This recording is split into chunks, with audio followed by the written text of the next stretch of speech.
వరహమతుల్లాహి వబర్కాతుహు. Hi hello welcome to my channel అండి. ఈ రోజు అయితే ఇంకా టేస్టీగా నేను సాంబార్ చేశానండి. పప్పు అన్నం లేకి మామూలుగా రైస్ లేకు బాగుంటుంది, ఇడ్లీ లేకైనా బాగుంటుంది. మీరు దేనితోనైనా చేయండి. మా స్టైల్లో, మా ఇంటి స్టైల్లో, నా స్టైల్లో చేసిన సాంబార్ అండి ఇది. చూడండి, తక్కువ కూరగాయలు యూస్ చేసి సాంబార్ అనేది పెట్టాను ఇక్కడ. సూపర్ అబ్బా. ఎందుకంటే మేము ఉపవాసాలు కూడా పాటిస్తున్నాము, అందుకనేసి ఇలాంటి పప్పు చారు చేసుకొని సాయంత్రం ఇఫ్తార్కి పనికొస్తుంది. అందుకనేసి మార్నింగ్ ఇడ్లీలో కూడా పనికొస్తుంది. పప్పు చారులకు పులుసు బాగా పెట్టాను దిట్టంగా, సూపర్గా వండాను. ఎలా చేశాను ఏంటి అనేది చూద్దాం. అయితే రాండి. ఈరోజు అయితే ఇంకా నేను సాంబార్ చేస్తున్నానండి. సాంబార్ కోసం ఇక్కడ నేను పప్పు తీసుకున్నాను, కందిపప్పు. 1-2 సార్లు శుభ్రంగా పప్పు కడిగిద్దాము. మనకు పప్పుకి సరిపోయినట్టుగా వాటర్ వేసాను. దీంట్లోనే కొద్దిగా సాల్ట్, పసుపు కూడా యాడ్ చేస్తున్నాను. అయితే సొబ్బి నక్కలే.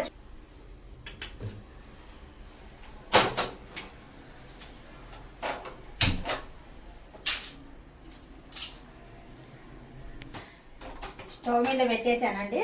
ఒక పప్పు నలగంతో అంటే 2-3 విజిల్ వచ్చిన తర్వాత చూద్దాము. పప్పు ఉడికిపోయింది. పప్పుని బాగా మెత్తగా రేమాలి.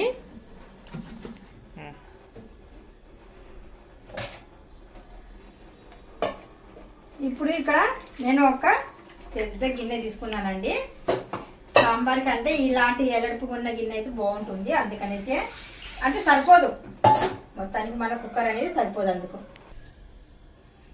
మజ్జిగతో చూస్తున్నారు కదా, పప్పు బాగా ఇలా ఉండాలి. సాంబార్ కంటే పప్పు మెత్తగా వేయాలి. మెత్తగా ఉంటే సాంబార్ అనేది అసలు చిక్కగా ఉండి చాలా టేస్టీగా ఉంటుంది. ఇప్పుడు ఇందులో మనము క్యారెట్ వేస్తున్నాను, ఆనియను, ఎల్లుల్లి రంబలు, టమోటా, मिर्ची, थंबनेल निकाले जो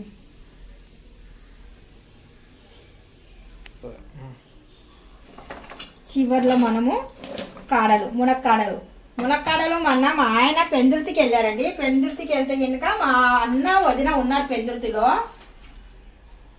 మా అన్నయ్య మా వదిన గారు ఉన్నారు పెందుర్తిలో. అన్నయ్య వదిన ఆలకిస్తున్నారా? మీరు చూస్తున్నారని నాకు బాగా తెలుసు. కొద్దిగా కొత్తిమీర, కరివేపత్త, ఉప్పు. సాంబార్కైనా పప్పుచారుకైనా కానీ సరే సాల్ట్ లేకుండా కల్లుప్పు వాడండి. కల్లుప్పే ఎక్సలెంట్, చాలా బాగుంటుంది. ఇప్పుడు మనం చివర్లో ఏం వేస్తున్నాము? చింతపండు. చివర్లో ఎందుకు వేస్తున్నాం తెలుసా అండి? అన్నీ వేసిన తర్వాత చివర్లోనే చింతపండు వేస్తే ఇంకా మనకు అంచనా అనేది తెలుస్తుంది. పులుసు అంటే ఎంత అవుతే మనకు టేస్ట్గా ఉంటుంది అన్నట్టుగా. కాయగూరలు ఎన్ని పడుతున్నాయి అనేది మనకు తెలియాలి కదా. కాయగూరలను బట్టి మనం పులుసు వేసుకోవాలి. మీతో నేను మాట్లాడుతూ కారం పొడి కూడా యాడ్ చేశాను. చూస్తున్నారు కదా కారం పొడి.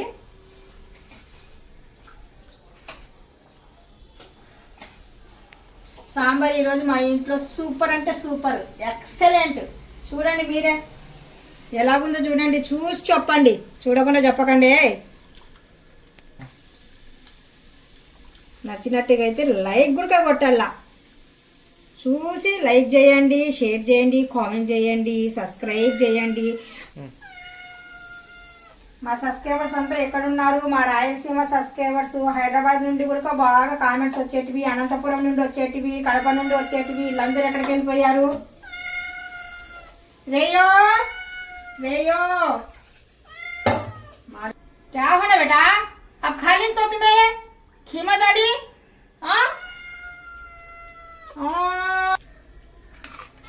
ఇప్పుడు చివర్లో మాత్రం మనము పప్పుచారు అంటే కాయగూరలు ఎన్ని ఉన్నాయి, ఉడికి మనకు పప్పుచారు ఎంత అవుతుంది అనేది మనము లెంత్ ప్రకారం చూసుకోవాలి. అంటే ఇది ఇంకా వాటర్ అనేది మనకు చిక్కగా కనిపిస్తుంది కదా, ఇది ఇంకా ఉడికితే ఇంకా మందంగా అనేది వచ్చేస్తుంది సాంబారు. అందుకనేసి ఇప్పుడు నేను దీంట్లో కొద్దిగా వాటర్ కూడా యాడ్ చేస్తున్నాను. మనకు మునక్కాడలు ఇన్ని ఉన్నాయి కదా, ఈ మునక్కాడలు, ఉల్లిపాయలు, దీంట్లో కొద్దిగా క్యారెట్ యాడ్ చేశాను, మిర్చి, టమోటా, ఎల్లుల్లిపాయలు ఇవన్నీ ఉడికేలోపు మనకు కొద్దిగా చిక్కదనం అనేది వస్తుంది కదండి. అందుకనేసి కొద్దిగా వాటర్ వేసాను అనుకోండి, సరిగ్గా సరిపోతుంది. ఇంకా కొద్దిగా వాటర్ ఇందుకి వేస్తున్నాను. చివర్లో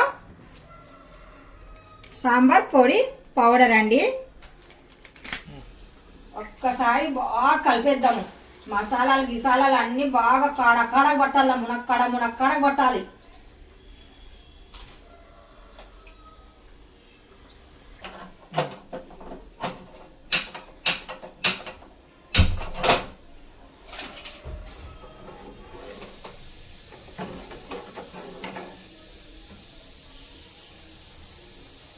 పప్పుచారు మరిగేంత వరకు మనం వేడి చేద్దాం. ఇంకా బాగా మరగాలి ఇది బాగా.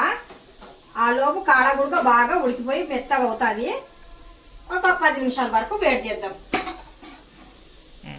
చూస్తున్నారా, మనకు పప్పుచారు సాంబార్ అయినా సరే ఇలాగ మరగాలన్నమాట.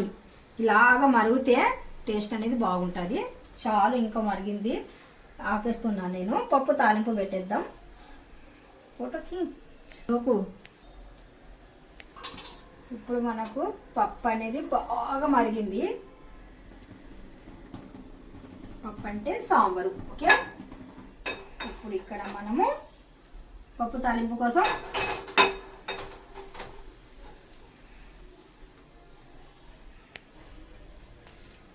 పప్పు తాలింపుకి సరిపోయినట్టుగా ఆయిల్. మొదట్లో నేను ఆనియన్ చిన్న ముక్కలుగా వేసాను. ఇక్కడ ఎల్లుల్లిపాయలు కూడా వేసాను. పప్పుచారు కానీ సాంబార్ కానీ కంపల్సరీగా 2 వేయండి. పప్పుచారు కానీ సాంబార్ కానీ 2 వేస్తేనే మనకు రుచికి బాగుంటుందండి. అమ్మ వాళ్ళ ఇంట్లో అలాగే చేస్తారు. కొద్దిగా లైట్ బ్రౌన్ కలర్ వచ్చేంత వరకు మనం వేడి చేద్దాం. జీరా,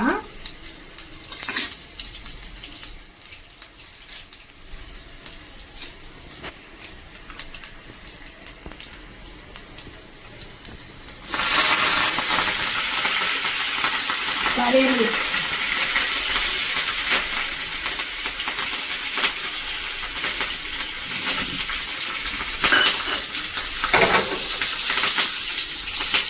చివర్లో ఎండుమిర్చి చివర్లోనే వేయాలి. ఎప్పుడైనా సరే ఫాస్ట్గా అవి నల్లగా అయిపోతాయి, అందుకనేసి మాడిపోతాయి.